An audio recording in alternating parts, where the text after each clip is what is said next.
Queen's journey to becoming one of the greatest bands in history is full of amazing stories, and Brian recently shared one from their early days that proves he always knew Freddie Mercury was destined for greatness. While reflecting on making of Queen's debut album in recent episode of Queen the Greatest, Brian revealed how he predicted Freddie would become the face of the band.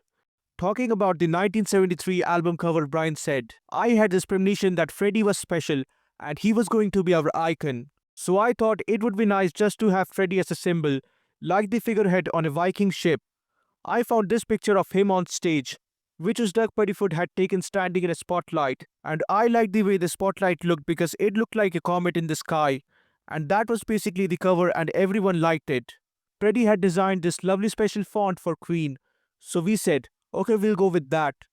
But Freddie wasn't the only one with a name change. Brian also talked about how John Deacon briefly went by Deacon John.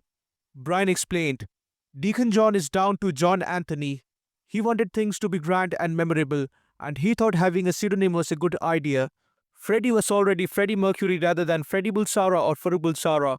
But when the tracks were first played on the John Peele show, that hadn't got through. So John Peele, who was a big disc jockey at the time, read out a previous blurb. Well, here we have a record by Queen, a new group, and it's Brian May and Freddie Bulsara and Deacon John. So he read out what was some previous blurb. But at that point, Freddie had already decided that he was Freddie Mercury, messenger of the gods. It's incredible how even in those early days, Freddie stood out as a star.